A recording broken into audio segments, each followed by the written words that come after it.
নমস্কাৰ ছাৰ-বাইদেউসকল, পেঞ্চনাৰসকলৰ লগতে ফেমিলি পেঞ্চনাৰসকলৰ দৰমহা বৃদ্ধি, বিশেষকৈ 3% দৰমহা বৃদ্ধি সন্দৰ্ভত আপোনাৰ ভাৰত চৰকাৰৰ মিনিষ্ট্ৰী অফ হোম এফেয়াৰ্ছ আপোনাৰ বিভাগৰ ফালৰ পৰা এক শেহতীয়া খবৰ এয়া যোৱা 17 ডিচেম্বৰ তাৰিখে প্ৰকাশ পাইছে। আৰু এই খবৰৰ ভিত্তিত আপোনাৰ যিসকল আপোনাৰ পেঞ্চনাৰ তেওঁলোকে আপোনাৰ ফ্ৰীডম ফাইটাৰ আছিলে তেখেতসকলৰ আপোনাৰ মৰ্গে বানচ মোকলাই দিছে আৰু যাৰ ফলত তেখেতসকলৰ মৰ্গে বানচ আপোনাৰ 3% মোকলাই দিয়া হৈছে।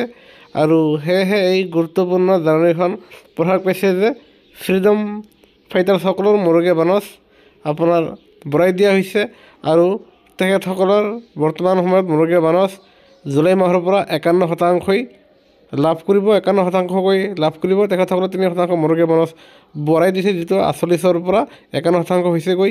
সেয়েহে যিসকল মুক্তিযোদ্ধা আছে ফ্ৰীডম ফাইটাৰৰ অধীনত পেঞ্চনাৰসকল, লগতে ফেমিলি পেঞ্চনাৰসকলৰ লগতে তেখেতসকলৰ মেক্সিমাম 3জন জীয়েকে এয়া 6 নম্বৰ পইণ্টটো চাব, তেখেতসকলে এয়া ফেমিলি পেঞ্চনৰ টকাখিনি বৃদ্ধি হ'ব বুলি ইয়া বাতৰিত প্ৰকাশ পাইছে, ইয়াৰ জাননী প্ৰকাশ পাইছে, আমি লৈ আহিলোঁ। সেয়েহে কৰ্মচাৰী পেঞ্চনাৰৰ প্ৰতিটো শেহতীয়া খবৰৰ বাবে আমাৰ চেনেলটো নিশ্চয় লাইক এৰি ছাবস্ক্ৰাইব কৰিবলৈ নাপাহৰিব। ভিডিঅ'টো চাব বাবে ধন্যবাদ।